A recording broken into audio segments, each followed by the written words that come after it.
Selamat pagi Bapak Ibu semuanya. Selamat pagi. Terima kasih atas kesempatan yang diberikan kepada saya pada kegiatan hari ini. Saya akan mengimbaskan pelajaran yang telah saya pelajari sebagai calon guru penggerak, yaitu budaya positif. Saya akan berbagi dengan Bapak Ibu guru semuanya. Jadi sebelum kita mulai kegiatan ini, marilah bersama-sama kita memanjatkan puja dan puji syukur kehadirat Tuhan Yang Maha Esa. Bersama-sama kita memanjatkan Pangasturkara. Om Swastiastu. Om Swastiastu. Baiklah Bapak Ibu, pada kesempatan kali ini saya akan melakukan sebuah diseminasi kepada Bapak Ibu dalam tugas saya sebagai calon guru penggerak. Nah, inilah profil saya sebagai seorang calon guru penggerak. Saya sekarang berada di angkatan 11 calon guru penggerak di Kabupaten Tabanan. Dalam hal ini saya akan berproses selama 6 bulan, mulai dari bulan Juli kemarin sampai bulan Desember. Mohon nanti dukungan dari Bapak Ibu semuanya, dan mungkin dalam kesempatan ini apa-apa yang telah saya pelajari akan saya imbaskan kepada Bapak Ibu semuanya, sehingga nanti kita bersama-sama bisa menerapkan di sekolah, terutama dalam hal budaya positif bagi anak-anak kita semua. Nah, kali ini diseminasi saya adalah tentang budaya positif, khususnya di SD Negeri 3 Jegu. Ini hilang setengahnya, ampun lagi. Kita lanjutkan.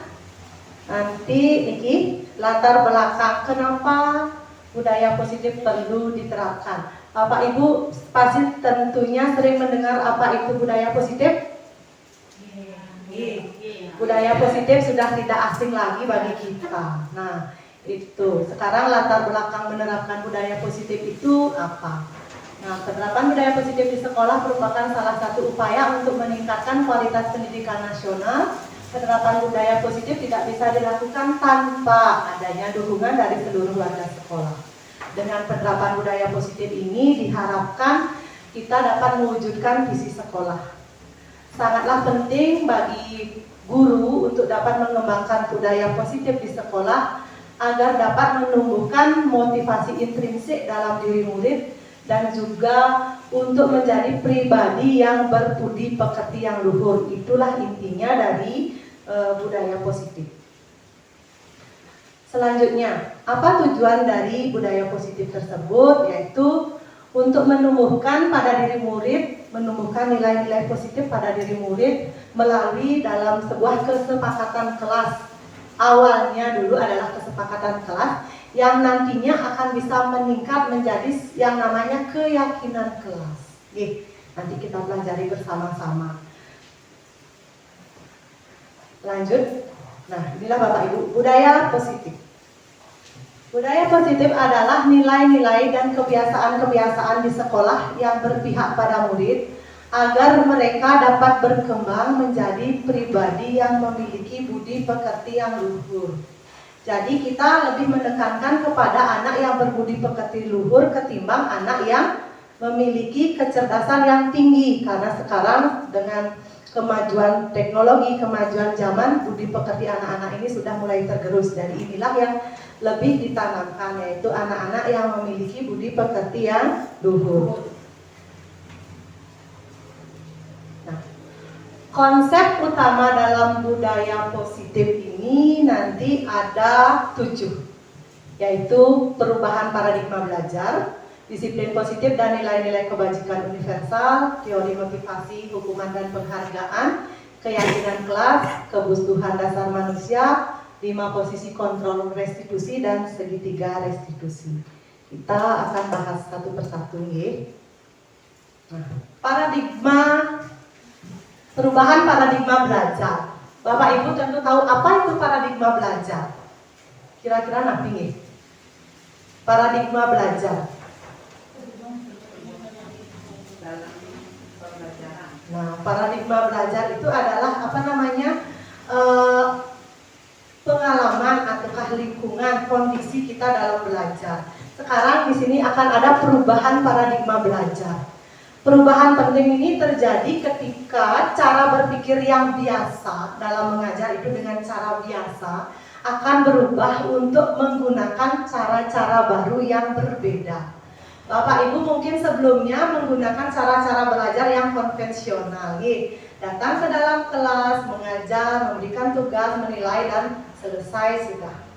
Sekarang kita akan berubah menjadi menciptakan pembelajaran dengan gaya belajar dan cara belajar yang berbeda.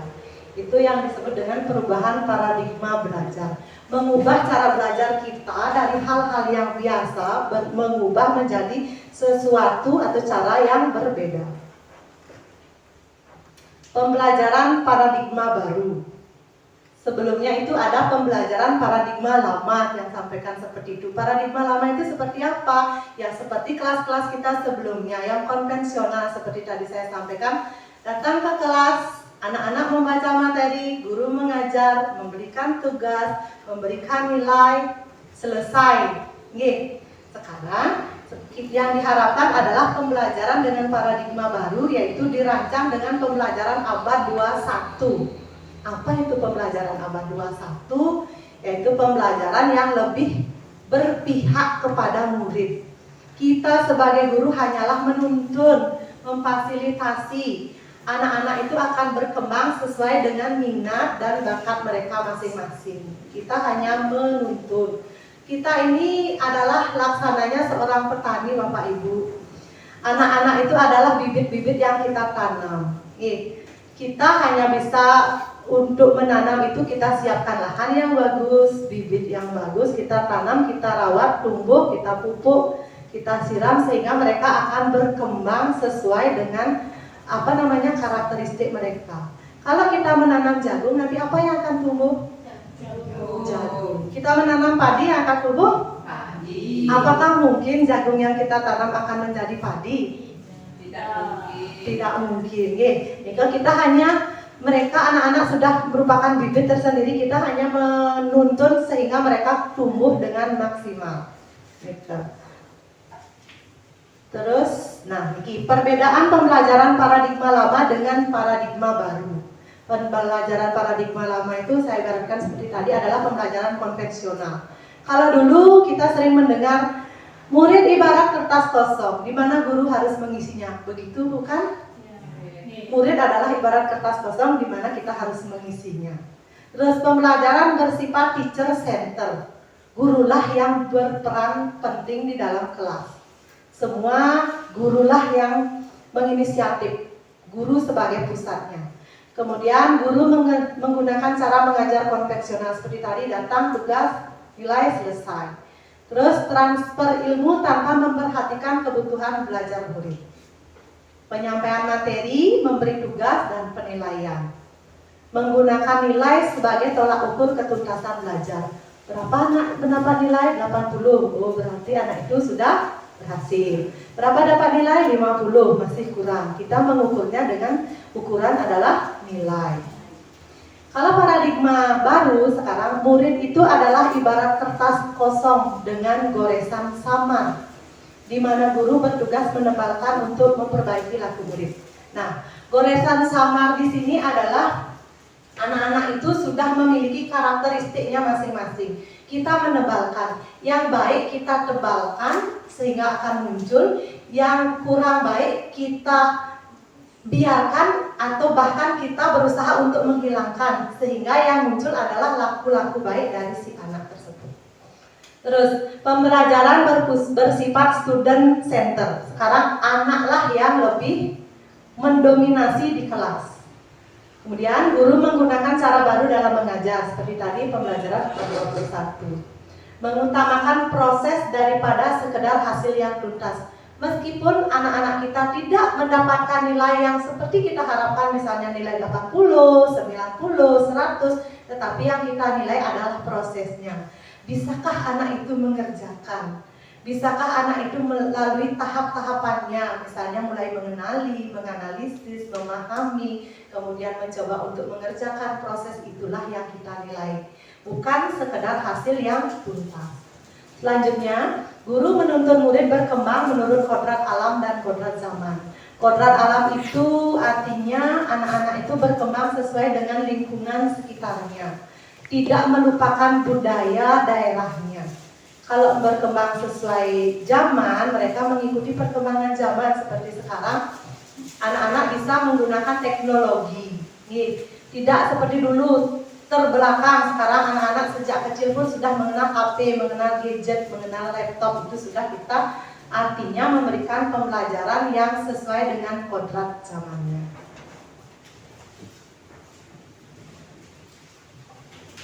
Nah, ini Bapak Ibu. Ini ada sebuah kegiatan. Nih, coba Bapak Ibu lakukan dengan pasangan di sebelahnya. Nih, cobalah buka. Di sini, Anda dan teman Anda akan melakukan kegiatan cobalah buka. Tugas Anda adalah mengepalkan salah satu tangan Anda. Coba Anda bayangkan bahwa Anda menyimpan sesuatu yang sangat berharga di dalam kepalan tangan Anda. Anda perlu menjaga benda tersebut sekuat tenaga karena begitu pentingnya untuk kehidupan Anda. Rekan di sebelahnya akan mencoba dengan segala cara untuk membuka kepalan tangan Anda. Teman Anda boleh membujuk, menghardik, mengintimidasi, memarahi, menggoda, menggelitik, bahkan boleh menawarkan uang agar Anda bisa bersedia membuka kepalan tangan Anda. Nah, coba sekarang dengan pasangan. Nah, satu orang mengepal, satu orang membuka dengan segala lewat bujukan.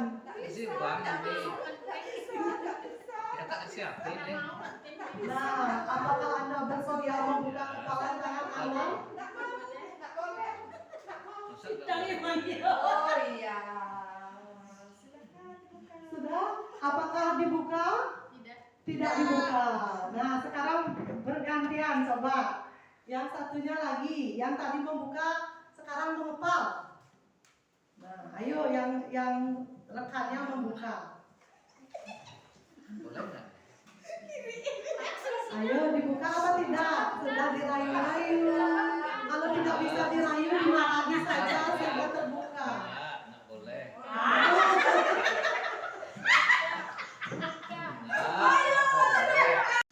Baik Bapak Ibu, apakah tadi kepalan tangannya dibuka? Tidak. Tidak satu pun membuka kepalan tangannya? Tidak.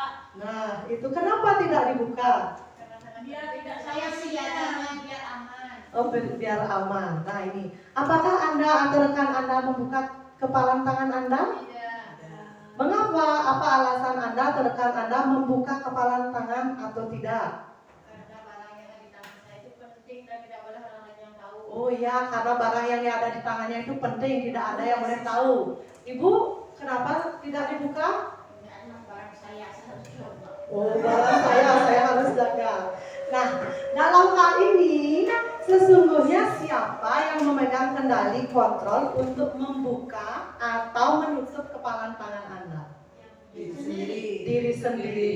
Nah, itu artinya dalam kegiatan tadi apapun yang akan kita lakukan itu adalah bersumber dari diri kita sendiri. Kitalah yang mempunyai motivasi apakah kita akan membuka atau menutup, melakukan atau tidak melakukan. Semuanya itu berarti apa-apa yang kita lakukan haruslah berdasarkan dari motivasi kita sendiri. Ini lanjut.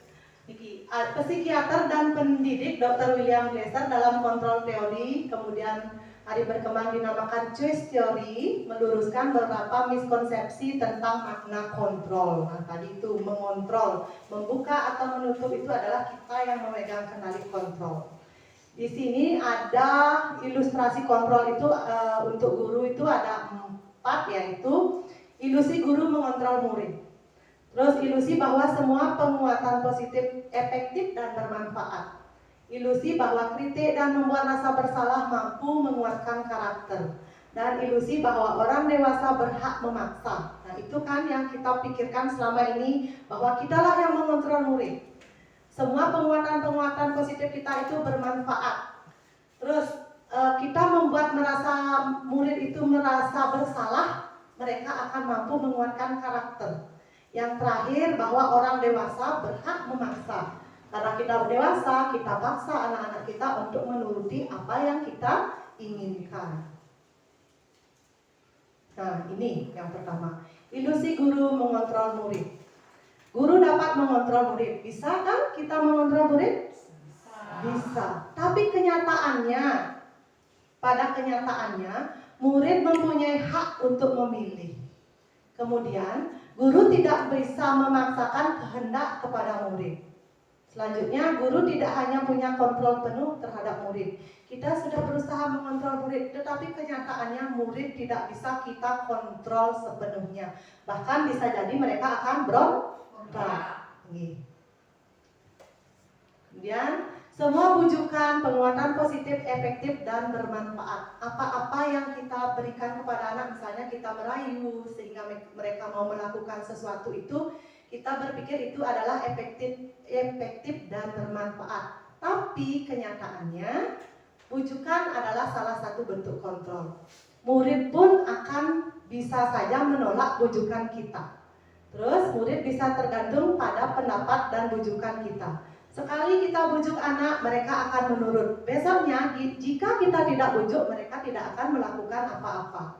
Jadi ini akan bersifat hanya sementara. Kemudian kritik dan membuat orang merasa bersalah bisa menguatkan orang tersebut. Ketika mereka merasa bersalah, diam, tertegun, itu akan membuat mereka untuk memperbaikinya. Tapi itu terkadang tidak bisa.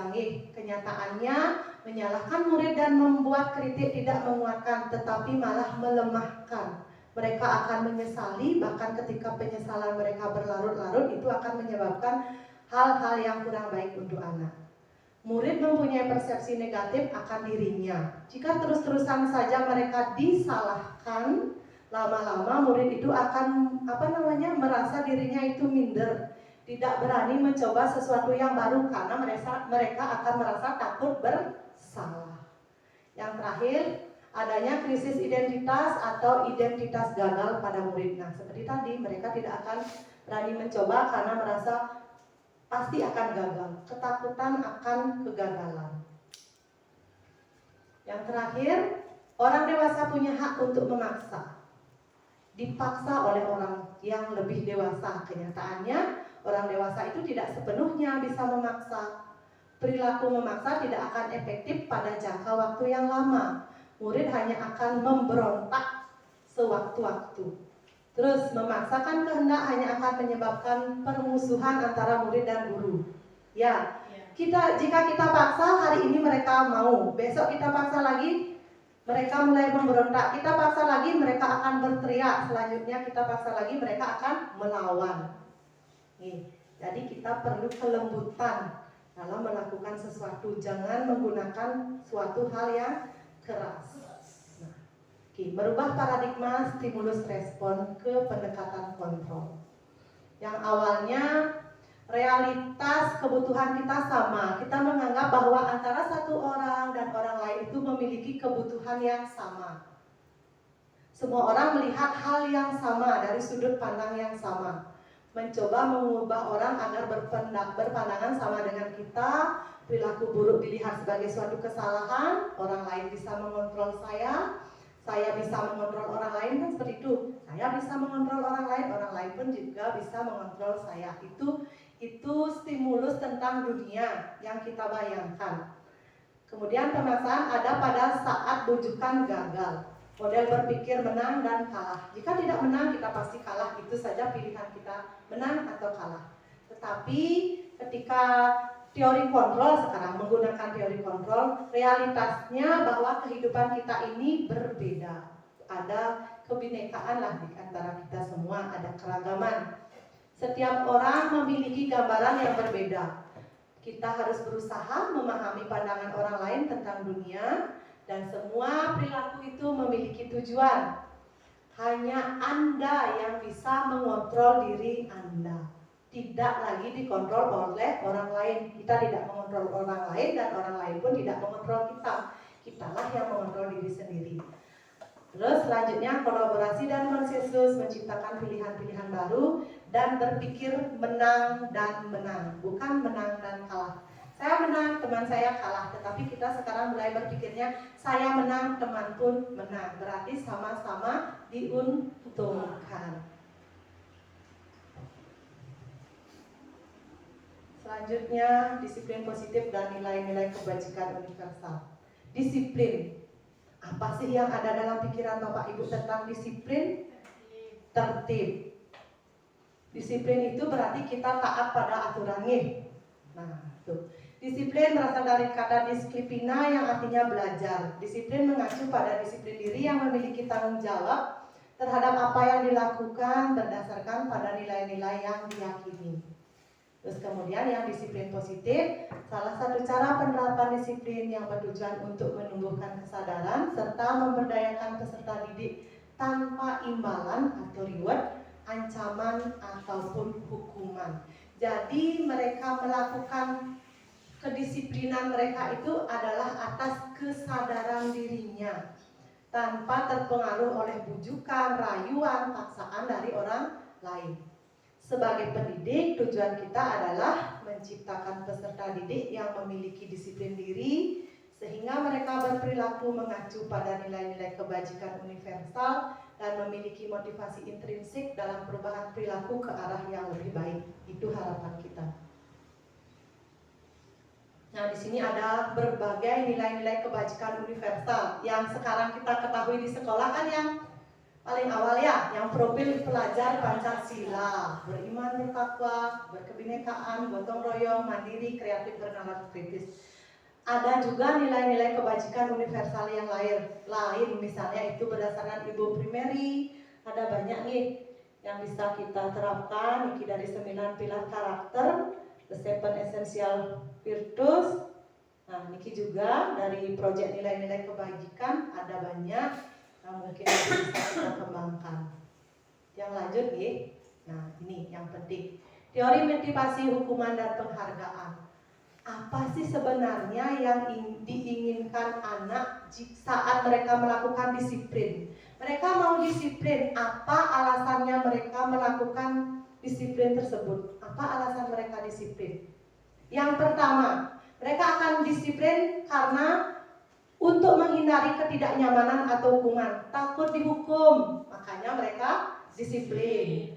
Yang kedua, untuk mendapatkan imbalan atau penghargaan dari orang lain. Misalnya, murid datang ke sekolah tepat waktu karena takut jika terlambat akan dihukum. Yang kedua, datang tepat waktu karena misalnya gurunya mengatakan, "Oh, kamu rajin sekali, kamu hebat." Itu adalah suatu penghargaan. Itu yang menyebabkan mereka disiplin. Terus yang terakhir, untuk menjadi orang yang mereka inginkan dan menghargai diri sendiri dengan nilai-nilai yang mereka percaya.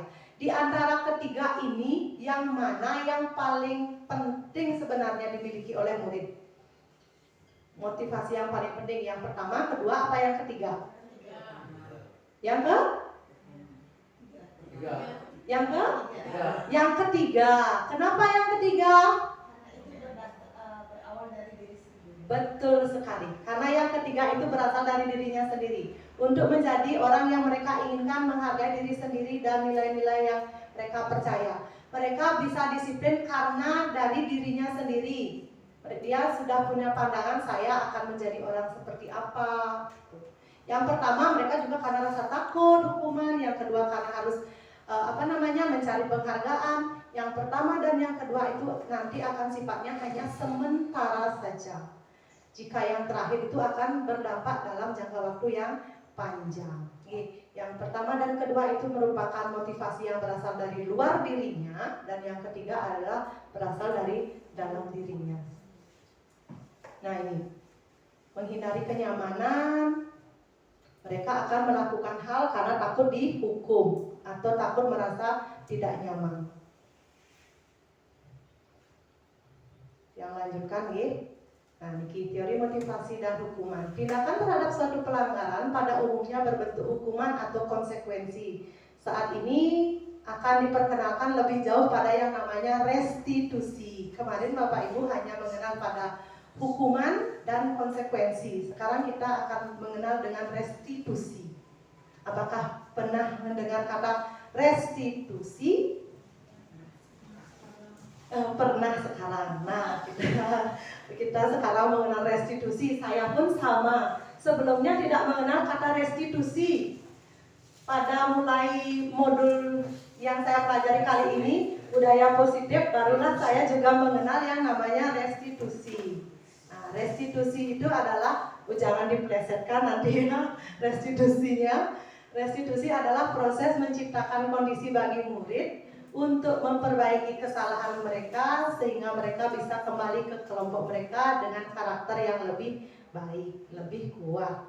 Sebelumnya kita hanya memberikan, jika murid bersalah kita memberikan hukuman, boleh itu hukuman fisik, hukuman verbal. Selanjutnya juga kita memberikan konsekuensi apa yang harus dia lakukan. Tapi sekarang dengan restitusi, jika anak melakukan kesalahan, kita tanyakan kembali kepada dia apa yang akan dia lakukan untuk memperbaiki kesalahannya.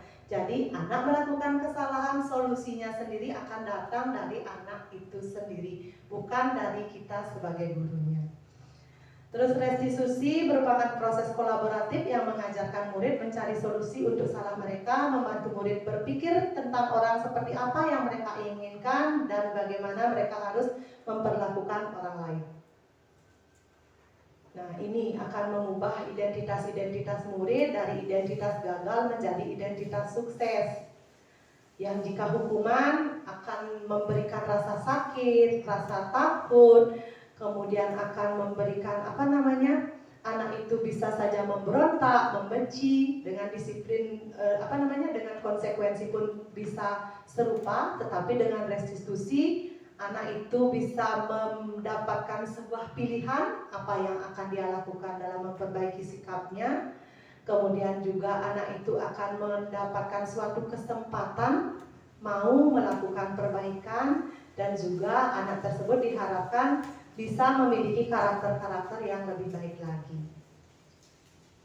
Nah, hukuman bersifat satu arah, guru yang memberikan dan murid hanya menerima. Sementara disiplin dalam bentuk konsekuensi sudah terencana dan disepakati. Misalnya, jika anak tidak membuat PR, apa yang akan dilakukan oleh anak itu kita buat konsekuensinya. Kita sudah setujui, jika tidak membuat PR, anak itu akan mengerjakan kembali di luar ruangan, misalnya seperti itu. Itu adalah konsekuensi. Jika hukuman, anak tidak membuat PR, anak itu kita kasih hukuman membersihkan kamar mandi. Nah, itu hukuman. Kalau restitusi, anak tidak membuat PR, sekarang kita tanyakan, kenapa tidak membuat PR? Apa yang akan dilakukan jika kamu tidak membuat PR? Terus ke depannya, apa yang akan dia lakukan sehingga itu tidak akan terulang kembali. Nah, ini Bapak Ibu, saya punya satu kasus sedikit. Untuk yang selanjutnya adalah kebutuhan dasar manusia. Bapak Ibu tahu kebutuhan dasar manusia itu apa saja?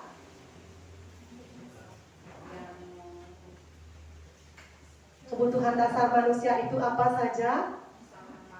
Sandang, pangan, papan. Ya, itu kebutuhan dasar manusia. Sekarang ini ada suatu kasus. Ibu Amar, guru wali kelas 2A di SD Pelita Hati, sedang bingung menghadapi ulah salah satu murid di kelasnya.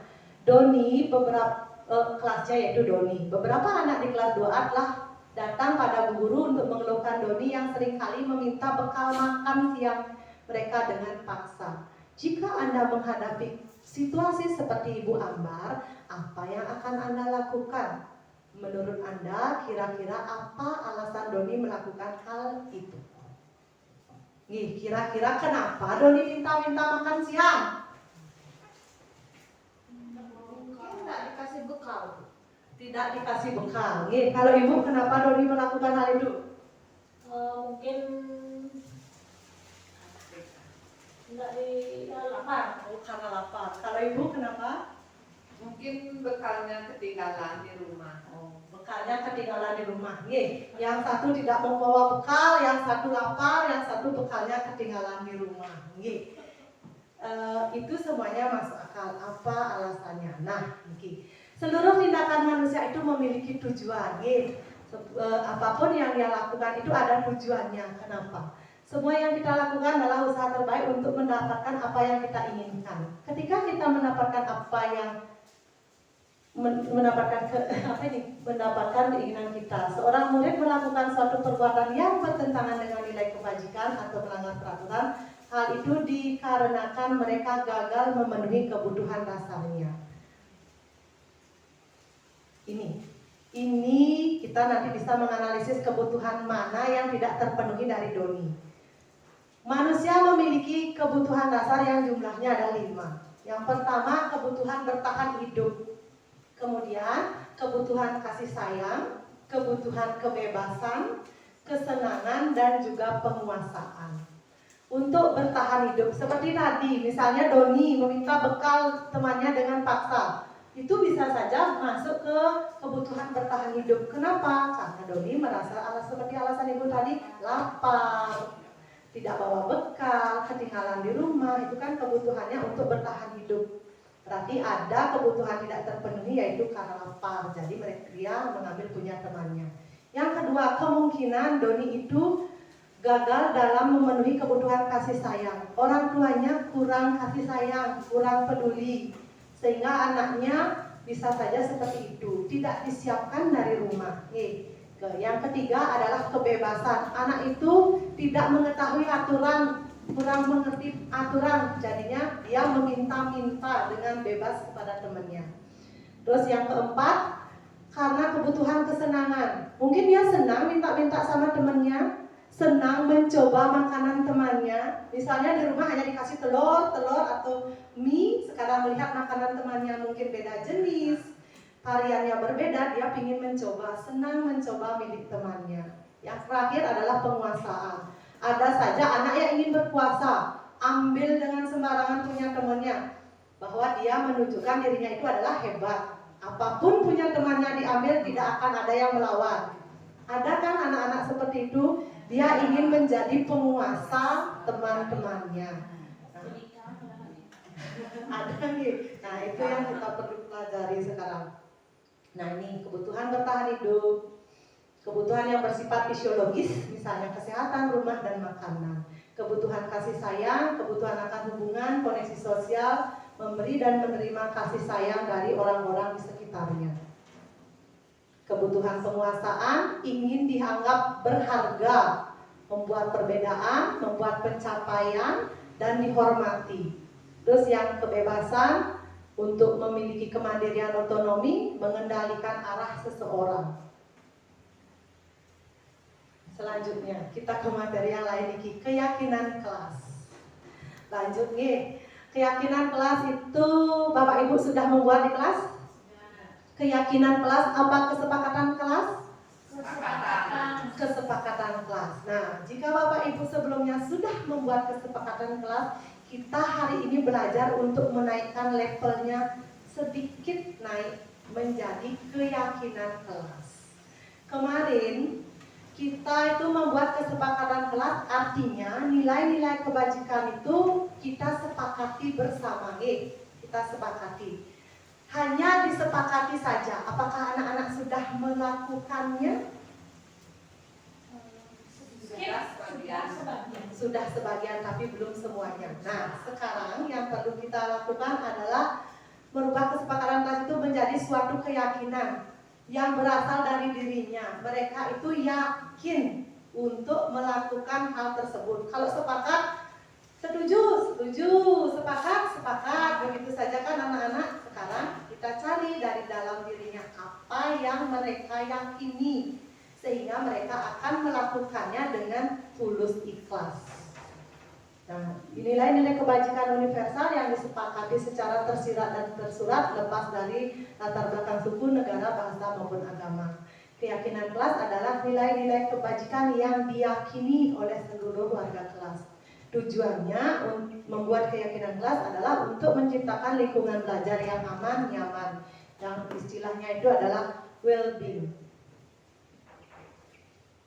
Nanti Bapak Ibu misalnya dalam kelas ingin membuat keyakinan kelas, ya begini. Hal-hal apa saja, tahapan apa saja yang Bapak Ibu lalui. Yaitu keyakinan kelas bersifat abstrak, dari peraturan yang lebih rinci dan konkret. Keyakinan kelas berupa pernyataan universal. Pernyataan keyakinan kelas senantiasa dibentuk dalam bentuk positif. Ingat Bapak Ibu, positif.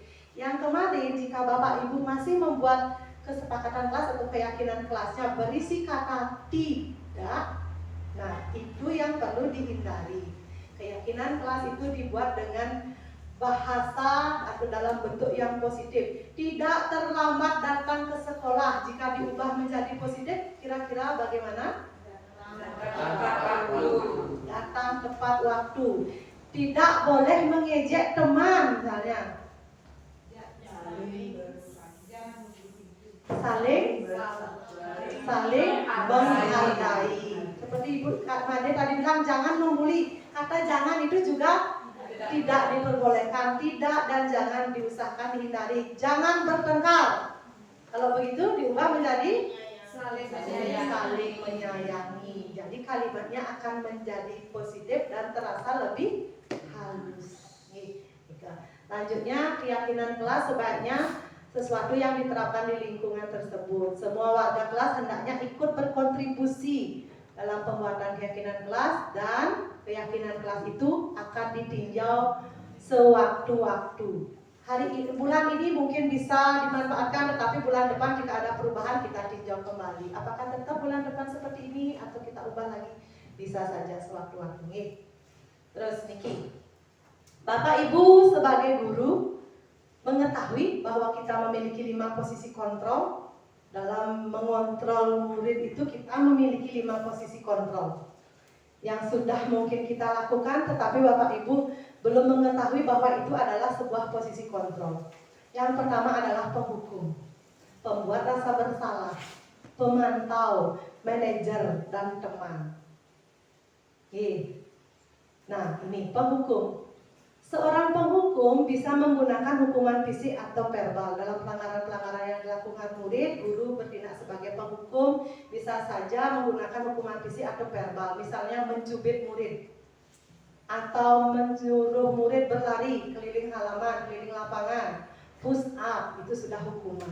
Kemudian verbal, mungkin mengeluarkan kata-kata yang kurang sopan kepada anak, itu termasuk hukuman.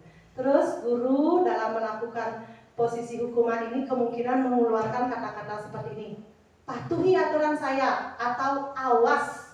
Nah, itu sudah termasuk suatu hukuman. Kemudian kamu selalu saja salah, itu juga sudah hukuman. Selalu, pasti selalu kamu yang terakhir selesai, itu sudah hukuman. Hukuman verbal. Mungkin sekarang kita sadari bahwa apa-apa yang kita sudah lakukan itu secara tidak langsung kita belum tahu bahwa itu adalah bentuk dari sebuah hukuman. Secara tidak sadar kita tidak mungkin melakukan hukuman yang selalu atas kesadaran. Ada hal-hal kecil hukuman yang kita lakukan tanpa kesadaran. Mari kita sekarang perbaiki sikap-sikap kita nih. Kemudian yang pemantau. Pemantau berarti mengawasi. Pada saat mengawasi, kita bertanggung jawab atas perilaku orang-orang yang kita awasi. Posisi pemantau berdasarkan pada peraturan-peraturan dan konsekuensi. Ini mungkin yang bisa dikatakan saat pemantauan. Peraturannya apa? Apa yang telah kamu lakukan? Sanksi dan konsekuensinya kamu tahu tidak? Nah, dikembalikan kepada anak itu, diingatkan bahwa kita memiliki sebuah konsekuensi dari apa yang mereka langgar. Terus, pembuat rasa bersalah. Pada posisi ini biasanya guru akan bersuara lebih lembut. Pembuat rasa bersalah akan menggunakan keheningan yang membuat orang lain merasa tidak nyaman, bersalah, atau rendah diri. Misalnya, kita ngomong halus kepada anak. Anak melakukan suatu kesalahan, kita panggil, ajak duduk. Kemudian kita ngomong, Ibu sangat kecewa sekali sama kamu. Bisa Bapak Ibu amati bagaimana itu mimik muka, raut wajah muridnya ketika gurunya berkata seperti itu. Apakah ada perubahan ketika mendengar Ibu berkata seperti itu? Ya, kalau misalnya Ibu bilang, Ibu sangat kecewa sekali sama kamu, langsung muridnya menunduk terdiam. Apa itu artinya? Iya, muridnya merasa bersalah. Terus, berapa kali Bapak harus memberitahu kamu ya? Muridnya diam, menunduk, itu sudah menunjukkan mereka merasa bersalah. Gimana coba kalau orang tua kamu tahu kamu berbuat seperti ini? Tambah menunduk lagi. Nah, itu mereka sudah merasa bersalah. Selanjutnya, sebagai 5 posisi kontrol sebagai teman. Guru pada posisi ini tidak akan menyakiti murid, namun akan tetap berupaya mengontrol murid melalui persuasi. Posisi teman pada guru bisa negatif ataupun positif. Positif di sini berupa hubungan baik yang terjalin antara guru dan murid. Misalnya, ayolah bantu demi Bapak ya. Murid pasti akan mau dia. Ayo bantu demi Bapak. Masa kamu tidak mau membantu, tidak mau berusaha? Pasti mereka mau. Ya, itu sebagai teman. Oke Pak, saya akan coba. Gitu. Ayo ingat tidak bantuan Bapak selama ini. Mereka itu berbicara seolah-olah guru dan muridnya itu sebagai seorang teman. Terus yang lain, ya sudah kali ini tidak apa-apa, nanti ibu bantu bereskan. Kan itu sebagai teman. Yang positifnya mereka akan mau berubah, tetapi untuk yang negatifnya jika terus-terusan kita lakukan seperti ini, murid-murid itu akan ketergantungan. Terkadang juga mereka rasanya respect kepada guru itu akan mulai berkurang. Kita tidak dianggap sebagai guru tetapi sebagai teman. Terkadang bahasanya Pak begitu, Bu begitu, tidak seperti lagi Bapak, Ibu, tidak seperti itu. Respect, rasa hormatnya itu mereka sudah mulai berkurang. Itu yang negatifnya nih. Ada positif dan ada negatifnya. Yang terakhir, inilah posisi yang diharap-harapkan. Posisi manajer. Di mana posisi guru berbuat sesuatu bersama dengan murid, mempersilahkan murid mempertanggungjawabkan perilakunya, mendukung murid agar dapat menemukan solusi atas permasalahannya sendiri. Nah, ini sebenarnya yang diharapkan. Apa yang kita yakini, nah dikembalikan kepada dia untuk menjawab sendiri. Apa kamu meyakininya? Jika kamu meyakininya, apakah kamu bersedia untuk memperbaiki? Dikembalikan lagi ke keyakinan kelas yang sudah disepakati. Jika kamu memperbaiki ini, hal ini menunjukkan apa tentang dirimu? Nah, anak sendiri yang ditanya. Yang terakhir, apa rencana kamu untuk memperbaiki hal ini? Nanti kita coba praktekkan. Nah, di sini yang posisi kontrol itu ini hubungannya dengan segitiga restitusi. Restitusi kembali. Restitusi merupakan proses menciptakan kondisi bagi murid untuk memperbaiki kesalahan mereka sehingga bisa kembali ke kelompoknya dengan karakter yang lebih kuat. Yang diharapkan dari restitusi itu adalah belajar dari kesalahan, memperbaiki hubungan, merupakan tawaran bukan paksaan, menuntun untuk melihat ke dalam diri dan fokus pada karakter dan solusi. Nah, ini segitiga restitusi. Bagian dasar dari segitiga restitusi bertujuan untuk mengubah identitas anak dari orang yang gagal, melakukan kesalahan menjadi orang yang sukses. Nah, yang ini yang pertama segitiga restitusi itu ada 3 ya. Yang pertama menstabilkan identitas. Menstabilkan identitas kita artinya tanyakan dulu kepada anak kesalahan itu sehingga bisa berubah menjadi yang lebih baik. Berbuat salah itu tidak apa-apa. Kita tenangkan dulu anak yang melakukan kesalahan itu. Kita berdamai dengannya biar stabil. Berbuat salah itu tidak apa-apa. Tidak ada manusia yang sempurna, sehingga mereka tidak ketakutan karena merasa bersalah. Ibu juga pernah melakukan kesalahan seperti itu. Kita bisa menyelesaikan hal ini tenang saja. Itu misalnya kata-katanya. Terus yang kedua ada namanya validasi tindakan yang salah. Kita validasi kesalahannya dia. Apa yang bisa kita ucapkan, misalnya ini contohnya, padahal kamu bisa melakukan yang lebih buruk lagi dari ini. Kamu pasti punya alasan, mengapa kamu melakukan hal itu? Kita tanya alasannya, kenapa dia melakukan hal tersebut. Terus mungkin juga kita benarkan apa yang dia lakukan. Kamu boleh mempertahankan sikap itu, tapi kamu harus lebih menambahkan sikap yang baru atau tambahkan sikap yang lebih baik lagi. Yang terakhir menanyakan keyakinan dari kesalahan yang dia lakukan itu. Kita tanyakan, kita kaitkan dengan keyakinan kelasnya mereka. Apakah kamu percaya dengan sebagai kelas atau keluarga? Kita misalnya di rumah punya keyakinan apa, di kelas punya keyakinan apa, kita kaitkan kesalahan mereka dengan keyakinan yang telah disepakati. Terus apa bayangan kita tentang kelas yang ideal? Kamu mau jadi orang seperti apa? kita tanyakan kepada anak tersebut.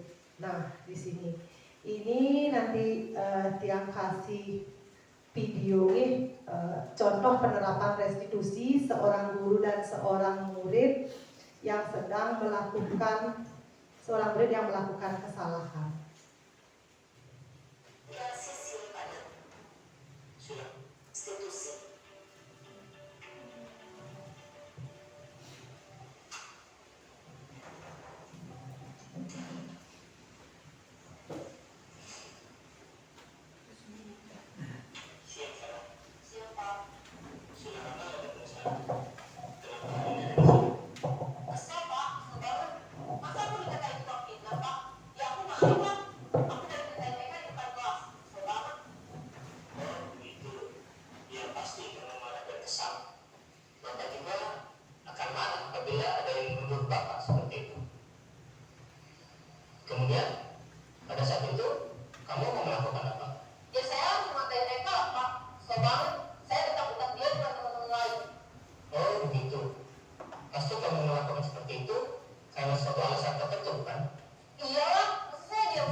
Itu tadi berarti apa-apa yang dilakukan seorang anak itu seperti tadi, jika ada pelanggaran yang dilakukan, maka solusinya dari guru mencoba bersabar. Intinya 3S, sabar, sabar, dan sabar. Jangan lagi melakukan hukuman, memberikan konsekuensi, tetapi mencoba untuk menggunakan restitusi. Nah, sekarang kita coba praktekkan. Sekarang kita coba praktek menjadi orang yang sabar, sabar, dan sabar dengan menggunakan segitiga restitusi. Nanti dia minta 2 orang menjadi menjadi guru dan menjadi murid yang melakukan pelanggaran. Dektris, ini ada sebuah kasus setiap hari murid kelas 6 bergiliran melaksanakan piket kebersihan secara berkelompok. Masing-masing kelompok terdiri dari 4 orang murid, yaitu Dektris, Dewi, Dia, dan Wika. Hari ini adalah giliran kelompoknya Dektris. Dektris tidak terima teman-temannya itu, yaitu si Wika, tidak pernah ikut piket kelas, sehingga dia marah-marah dan tidak bisa menahan emosinya. Dia memaki-maki Wika dan tanpa sadar pun dia melemparkan sapu ke arah dinding dan juga menggebrak-gebrak meja. Ketua kelas 6 kemudian melaporkan kejadian ini kepada ibu guru. Sekarang satu orang ibu guru, ayo Ibu Made jadi ibu gurunya. Ibu Made juga ayo jadi dektris. Silahkan. Izin sebentar. Oh ke belakang, ya silahkan dulu. Ibu guru dan pelaku pelanggaran bersini ke depan lakukan praktek. Nah, coba merestitusi. Mau berdiri apa duduk? Berdiri. Nah, di sini boleh berdiri.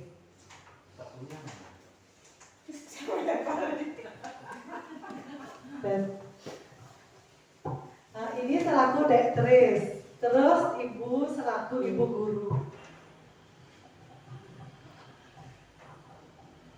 Beatrice, ya Bu. Tadi kamu katanya marah-marah. Iya Bu, kok habis kesel sih? Kenapa kok kesel-kesel gitu? Kan nggak ikut piket Bu, setiap hari nggak pernah piket. Sebenarnya Wika hari ini piket. Iya Bu. Terus kamu ngapain tadi? Marah-marahnya seperti apa? Tadi saya sempat maki-maki Rika, terus marah, terus saya lempar sapu sampai ke dinding, terus saya bentak-bentak mejanya Bu. Saya marah, kesel saya Bu. Oh iya, boleh marah boleh, tapi untung hanya tembok yang kena. Kalau Wikanya yang kena, gimana?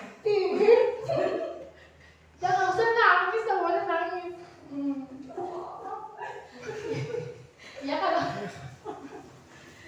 ibu guru juga seperti Beatrice, pasti ibu marah-marah. Pasti capek tadi kerja ya sendiri piketnya. Capek, terus ditambah marah-marah, tambah capek Bu. Terus yang tadi itu marah-marah itu ada nggak ya di apa namanya melanggar nggak keyakinan kelasnya? Sudah ada keyakinan kelas di kelasnya? Sudah Bu, melanggar Bu. Tahu itu melanggar? Tahu. Ya terus pelanggarannya yang mana?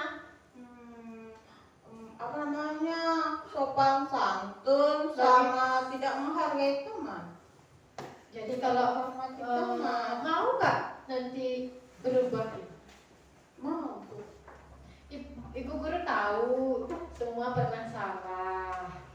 Yang penting Beatrice sekarang sudah mulai sabar, sudah hilang marahnya. Sudah sedikit. Ya. Kalau ada lagi, Oh apa? saya akan berlatih untuk lebih sabar, menahan emosi. Oh bagus. Terus kalau lagi Wika tidak kerja, nanti saya lapor sama Bu Guru. Boleh Bu Guru? Oh boleh, tapi jangan main hakim sendiri ya. Jangan marah-marah, nanti kalau temennya kena, double hukumannya. Double nanti pelanggarannya ya. Sudah tidak menghargai teman, menyakiti teman. Ya, yang penting sekarang mau jadi muridnya bagaimana? Mau jadi anak yang baik, Yang baik itu yang seperti apa? yang sopan, Terus taat pada peraturan, menghargai teman, saling apa sebenarnya? saling menghormati dan menghargai. Oke, bagus kalau gitu. Ya kita sama-sama ke depan yang baik. Ya, terima kasih Bu Guru. Keluar dari naskah. Oke, terima kasih. Oke, mungkin seperti itu seharusnya ibu guru melakukan pendekatan kepada anak yang melakukan pelanggaran sehingga anak itu menyadari sendiri kesalahannya dan juga akan menemukan sendiri solusi apa yang akan dilakukan untuk kedepannya agar dia bisa menjadi anak yang lebih baik lagi. Nah, demikian yang dapat saya sampaikan dari awal sampai akhir. Apakah ada pertanyaan? Ada teman-teman? Ayo Dektris, bagaimana tadi merasa jadi korban? Sekarang apakah ada pertanyaan? Gini, saya mau tanya Bu. Nggih, Kadang-kadang kita menghadapi anak seperti itu ya, ada anak-anak. Terima kasih Bu atas kesempatannya. Kadang-kadang di kelas sering kita melihat anak kita seperti itu. Kita itu bagaimana caranya biar kita itu lebih bisa mengarahkan anak itu biar ke restitusi itu berjalan, biasanya kita langsung nah engken bu tadi ya, bisa kita lebih banyak kita yang lebih duluan emosi kadang-kadang ibu, seperti itu yang saya hadapi, yang saya sering lakukan mungkin ya bu. Oke. Terima kasih atas pertanyaannya. Oke. Mungkin selama ini ya yang sudah kita lakukan, ya seperti itulah kenyataannya.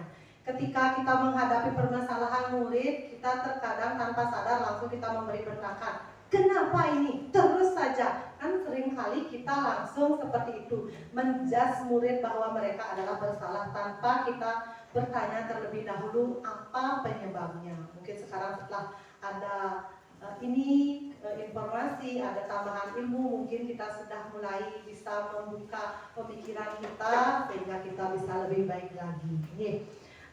Untuk hal-hal seperti itu di lapangan pasti banyak sekali. Sekarang dengan ini kita belajar menerapkan sedikit demi sedikit, meskipun kita baru mengetahui bahwa adalah yang namanya posisi kontrol, bahwa ada yang namanya restitusi, bukan hanya pemberi hukuman dan konsekuensi, kita pelajari pelan-pelan. Jika nanti Bapak Ibu menghadapi lagi di lapangan seperti itu, jangan langsung menghukum, kamu salah, langsung cabut rumput atau bersihkan kamar mandi. Kan terkadang itu yang kita banyak. Terkadang kita berpikir bahwa apa yang kita lakukan itu adalah untuk mendisiplinkan murid. Memang untuk mendisiplinkan, tetapi sifatnya hanya akan sementara. Sekarang kita berubah menjadi ke restitusi, sehingga apa yang kita lakukan dengan pendekatan, dengan kita lebih sabar menghadapi, menanyakan apa saja alasannya, apa kebutuhan mereka, kemudian anak bisa menemukan sendiri solusinya, itu akan menjadi hal yang lebih baik untuk kedepannya, sehingga apa perbaikan yang dia lakukan itu memang benar-benar berasal dari dirinya, sehingga dampaknya bisa dilihat dalam jangka waktu yang panjang. Demikian. Ada lagi? Sudah? Sudah Bu. Sudah cukup? Kalau Iya. begitu nanti kita sama-sama sambil jalan, kita belajar. Semoga kita bisa menjadi seorang pendidik yang lebih baik lagi, bisa menerapkan budaya positif di sekolah kita dengan lebih baik dan lebih tepat lagi, berubah dari seorang yang menghukum, berubah menjadi seorang manajer yang membantu murid untuk melakukan perbaikan, dan apa-apa dari budaya positif ini kita bisa lakukan untuk mengubah sekolah kita menjadi yang lebih baik lagi, tentunya bersama-sama. Terus untuk hari ini apakah ada yang ingin merefleksikan? Ya, mohon salah satu refleksi dari Bapak Ibu, apa refleksi dari kegiatan kita hari ini, apa-apa yang Ibu rasakan dari kegiatan kita hari ini, apakah kegiatan kita bermanfaat ataukah bagaimana? Ibu Made, ayo. Ibu Made, ayo. Baik, terima kasih. Sudah.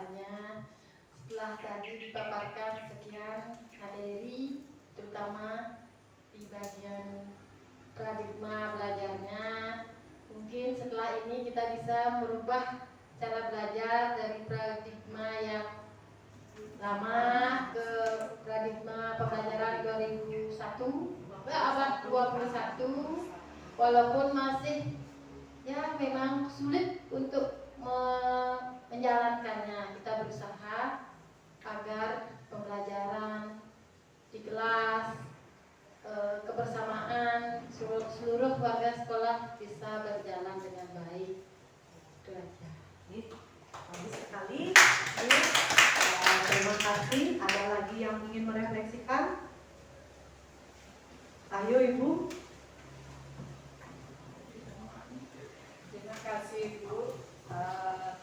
Dari sekian banyak materi yang sudah Ibu paparkan tadi, di sini akhirnya yang bisa memahami kalau selama ini kita mengajar anak menghukum itu adalah hal yang salah, dan untuk itu mari bersama-sama kita ke depannya sesuai dengan segitiga diskusi tadi, ya, kita mulai terapkan di sekolah ini agar kita bisa lebih bersabar, bisa menjadi sahabat bagi anak didik kita, dan semuanya apa yang kita harapkan bisa terwujud dan sekolah kita lebih maju. Itu saja, Bu. Terima kasih refleksi yang luar biasa. Mudah-mudahan nih dari apa yang dia paparkan hari ini bermanfaat bagi Bapak Ibu semua, bermanfaat bagi anak didik kita, bermanfaat bagi sekolah kita. Demikian yang bisa Tiang sampaikan. Dan akhirnya siang hari makan kuaci, karena sudah waktu nih siang hari makan kuaci. Makan bareng sama Ibu Asih. Cukup sekian acara hari ini. Saya ucapkan banyak terima kasih. Yang akhiri dengan natural permisan. Om Santi Santi. Om Santi Santi Santi. Terima kasih.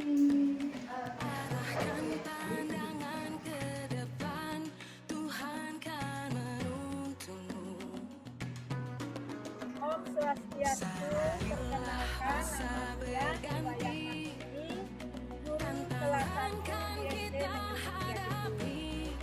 Setelah saya mengikuti budaya positif, saya jadi lebih paham tentang cara membuat keyakinan kelas dan menerapkan ketiga restitusi